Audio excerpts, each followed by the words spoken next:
गुरु हाथ ज़रूर पकड़ता है जब हम नीचे गर्त में गिरे हुए होते हैं। हमारे स्तर पर झुककर हमें उठाता भी है। पर उसके बाद अगर तुमने अपना स्वभाव नहीं छोड़ा तो ये मत सोचना कि कोई ठेका ले लिया है तुम्हारा। हाथ जोड़ा जा सकता है तुम्हें, हरिओम। हमारा तुम्हारा गुजारा है ही नहीं। यहाँ एक बैठे साफ दिल मंजूर हैं, बाकी गंदे स्वभाव वाले लोगों के लिए कोई स्थान, कोई सिंपैथी नहीं है। तो विचार करो और अपने स्वभाव को बदलो। ऐसी आदत है तुम्हें, जहाँ गए वहीं मुंह मार दिया। ना देखा विष्ठा है, ना देखा कीचड़ है, पर आदत पड़ी है मुंह मारने की, तो फटाफट मुंह मारा है। यही तो है तुम्हारे पास। क्या है तुम्हारे पास? अपना आनंद किस चीज़ का है? क्या तुम्हारा अपना आनंद है? ज्ञान जनित आनंद है? भक्ति जनित आनंद है? बताओ, पूरे दिन में तुम कौन सा सुख लेते हो?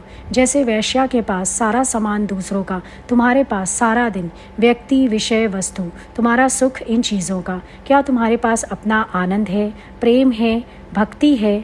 हर वक्त क्या तुम भीगे रहते हो प्रेम में? संयम नहीं करना तो कोई स्थान नहीं है गुरु के दरबार में। पाप हम करते हैं, भुगतना गुरु को पड़ता है। या तो कम से कम इतनी मेहरबानी करो कि नाउ से नो मोर। उधर से ही गुरु की शरण पकड़ लेते हो और इधर से पाप कर्म नहीं छोड़ते। गुरु क्या तुम्हारे ठेकेदार हैं? करोगे तुम और भुगतना गुरु को पड़ेगा। ज्ञानी माना ज़्यादा सधावा, ज्ञानी माना ज़्यादा जागृत, ज्ञानी माना जिसको अपने एक एक कर्म का होश है।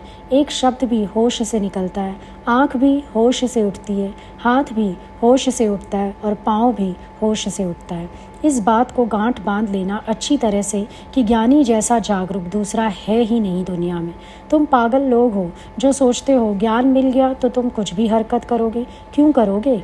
ये मतलब नहीं है ज्ञान का। ज्ञानी को एक एक कर्म पे विचार है, राइट और रॉन्ग मालूम है उसको। इसीलिए सॉरी शब्द, पश्चाताप बहुत कम होता है ज्ञानी की लाइफ में, शायद होता ही नहीं है। अंधा होके चलता ही नहीं है। अंधा होके चलेगा तो सॉरी बोलना पड़ेगा, पश्चाताप करना पड़ेगा। नोटिस करके देखो, ज्ञानी को कहना ही नहीं पड़ता किसी को सॉरी।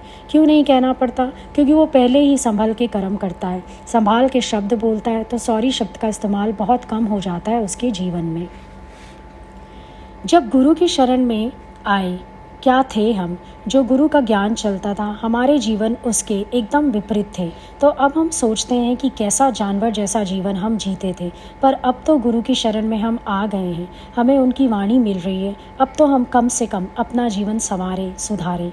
ज्ञानी कहीं भी चला जाए, सारा दिन आनंद में बीतता है, एकदम मर्यादापूर्ण, अमर्यादित है ही नहीं। हर जगह मर्यादा है बीच में उसके, हर चीज़ में वो लिमिट करके रहता है। कितनी मनमर्जी चलानी है तुम्हें? हर बात में मनमर्जी, जो मन कहेगा मैं वही करूँगा। क्यों भाई? मनमर्जी नहीं, मनमति त्याग और गुरुमति ग्रहण कर। अपने मन की मति को त्याग करो और गुरु की मति को ग्रहण करो। गुरु की नज़र में भी तो तुम एक विश्वास जमाना पड़ता है। अगर गुरु की नज़र से ही गिरे पड़े हो तो चढ़ोगे कब? ये सब स्वभाव की मारे हैं और कुछ नहीं। ख्याल तो करो कर्म करने से पहले, जैसा कर्म कमाओगे वैसा ही फल पाओगे।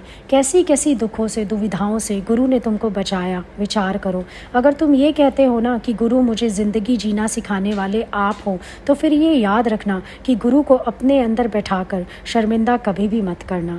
अगर गुरु के नाम पर जी रहे हो तो गलत कर्म कैसे हो रहा है? इसका मतलब हुआ तुम एहसान फरामोश इतने हो कि तुम एक बार सही हो गए, दुखों से निकल आए, कष्टों से बाहर आ गए, जीवन बच गया तुम्हारा, तो अब तुम सारा कुछ भूल गए और वापस अपनी हरकतों में चले गए।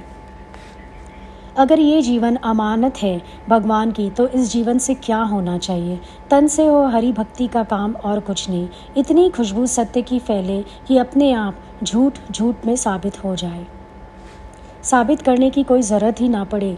इंसान को अपने ज़मीर को ऊंचा करना पड़ता है, खुद ही को बुलंद करना पड़ता है। विचार होना चाहिए अपने अंदर कि मैं कहाँ बैठा हूँ, मैं क्या सुनता हूँ, मेरी स्थिति क्या होनी चाहिए। अंदर अपना एक एक कदम पता होना चाहिए। हज़ार भूले गुरु माफ़ कर देता है, सिर्फ एक बात पे कि नाउ से नो मोर। पर अभी भी अगर तुम गलतियों से बाज नहीं आए ना, तो वो 1000 से डबल तुम्हारे खाते में जुड़ने वाले हैं। ज्ञान अग्नि कर्म को जलाती है, पर उसके जो आगे कर्म करने में सावधान रहता है।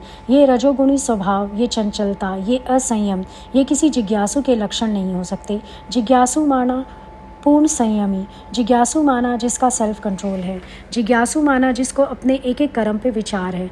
हज़ारों बातें होती है हम लोगों के साथ भी, कुछ बहुत कुछ हुआ जीवन में, क्या बीता हम जानते हैं अच्छी तरह से, जल्दी से शायद किसी से शेयर भी नहीं कर पाते। और आज भी शायद बहुत सी बातें जो हैं वो राज ही हैं, भीतर एकदम दफन है, लॉयल तो कोई है भी नहीं। तो एक दिन क्या हालत होगी, धोबी का कुत्ता ना घर का ना घाट का।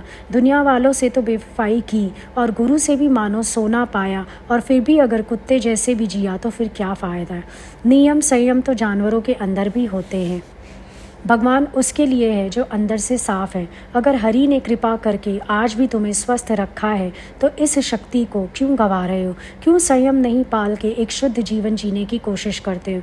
और ये ज़ुबान जो रस लेके सारे दिन दूसरों की बातें करती रहती है, इसमें वो भजन भक्ति की शफा रह जाएगी, थोथे शब्द रह जाएंगे, ना भजन में शफा रहेगी ना ज्ञान में शफा रहेगी। ध्यान रखना, भगवान के सिवा अगर कहीं तुम्हारा मन जाता है तो भगवान से तुम्हारी दूरी शुरू हो जाएगी। माया चाहे सतोगुणी हो, रजोगुणी हो या तमोगुणी, पर जहाँ भगवान के सिवाय मन गया तेरा काम खराब हो गया। अपने आप ही दूरी बनती जाएगी और तुम्हें पता भी नहीं चलेगा कि क्या चक्कर है। हर कर्म से पहले तुम्हें ज्ञान ज्योति की ज़रूरत होती है, और ज्ञानी तो इतना भी सजग है कि मेरा किसी से कोई वास्ता नहीं, तो ज्ञानी वहाँ से भी हट जाएगा। तुम तो लिबर्टी लेना चाहोगे, ज्ञानी तो मिलती हुई लिबर्टी को भी ठोकर मार देगा। वो समझ जाएगा कि अगले का गंदा स्वभाव है, पहले ही किनारा कर लेगा। तुम कोई छोटे बच्चे तो हो नहीं कि तुम्हें समझ नहीं है। कोई तुम्हारी वृत्तियों का अपहरण कर लेता है, कमाल की बात है। जिसकी समाधि तोड़ने की सामने वाले की ताकत हो, उसकी समाधि समाधि ही नहीं, झूठा है वो। प्रेम चोट जिसको लगे फिर सूझे संसार, उसको झूठा जानिए, कपटी और मक्कार। बोलता है भगवान से प्रेम है और सूझता है संसार, है हर श्वास में सिमरन, हो रही है बंदगी ईश्वर की। जो ईश्वर पे वारी है उसे दुनिया में कहाँ रस पड़ा है। ज्ञान किस लेवल पे चला इतने दिन में तुम्हारे अंदर, तुम्हारी क्या स्थिति है, अपने आप तुम ये विचार करके देखो। अपने स्वभाव पर विचार करो, और अब भी वक्त है, संभल जाओ। मौका दिया है गुरु ने, उसे मत गंवाओ। ये ना हो कि भगवान को मजबूर होकर वापस श्वासों की डोरी खींचनी पड़े। मौका दिया था भक्ति के लिए, जागने के लिए। सोचो ये ग्रेस पीरियड मिला हुआ है ज्ञान का। वासना को त्याग, जब मन आएगा आत्मज्ञान तभी तो बंदे पाएगा। भगवान से इश्क किया है तो संसार से दूर हो जा, वरना पता नहीं कब मन घोड़ा छोड़ के गधे में बंध जाएगा। ये मत सोचो गुरु को कुछ पता नहीं है। गुरु तेरे भीतर बैठ के तेरे एक एक ख्याल का भी साक्षी है। तेरे हर कर्म को वो जानता है। या तो अपने स्वभावों से तौबा करो, या तो मजबूर होकर गुरु को तुमसे तौबा करना पड़ेगा।